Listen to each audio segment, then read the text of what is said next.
बापलेकाने पाडला एकाचा मुर्दा, दोनोडा येथे थरार, कुऱ्हाडीने घाव घालून युवकाची हत्या। जुन्या वादातून शेजारीच राहणाऱ्या एका युवकाच्या अंगात शैतान संचारलेल्या बापलेकांनी कुऱ्हाडीने घाव घालीत हत्या केली। ही हत्येची रक्तरंजित घटना कळंब तालुक्यातील दोनोडा गावात आज मंगळवार दिनांक 24 फेब्रुवारी रोजी सकाळी 9 वाजताच्या दरम्यान घडली। मृतकाचे नाव दत्ता केशव चौधरी वय 33 वर्ष असे आहे। आशिष मारुती कर्लुके वय 33 वर्ष व त्याचे वडील मारुती कर्लुके वय 55 वर्ष राहणार दोनोडा असे आरोपी बापलेकाचे नाव आहे। मिळालेल्या माहितीनुसार सन 2020 मध्ये आरोपी व मृतक यांच्यात भांडण झाले होते। त्या प्रकरणी पोलीस ठाण्यात गुन्हा दाखल झाला होता व न्यायालयात खटला सुरू होता। ही जुनी केस सध्या न्यायालयाच्या बोर्डावर आली होती।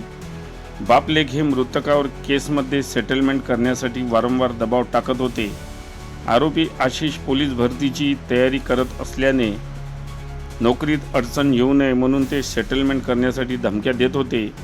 मात्र मृतकाने तडजोड करण्यास नकार दिल्यामुळे त्यांच्यात नेहमी शाब्दिक चकमक व खटके उडत होते।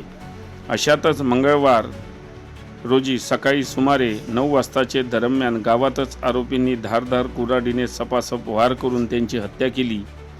या घटनेमुळे परिसरात भीतीचे वातावरण निर्माण झाले असून या प्रकरणी मृतकाचे वडील केशव चौधरी वय 55 वर्ष यांनी कळंब पोलिसात फिर्याद दिली असून कळंब पोलिसांनी स्पॉट पंचनामा करीत मृतदेह उतरनीय तपासणीसाठी शासकीय रुग्णालयात ठेवला असून आरोपी वडील मारुती कर्लुके यांना ताब्यात घेतले असून आरोपी मुलगा आशिष मारुती कर्लुके हा घटनास्थळावरून पसार झाला आहे।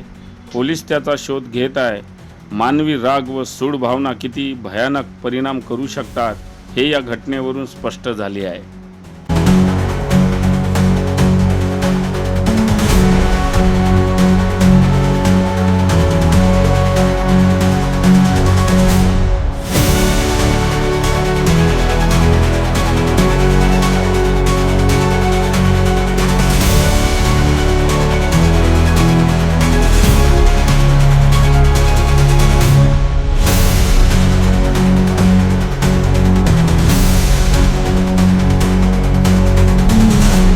बातम्यांशी अपडेट राहण्याकरिता आजच आमच्या चॅनलला सबस्क्राईब करा आणि बेल आयकॉनवर क्लिक करा।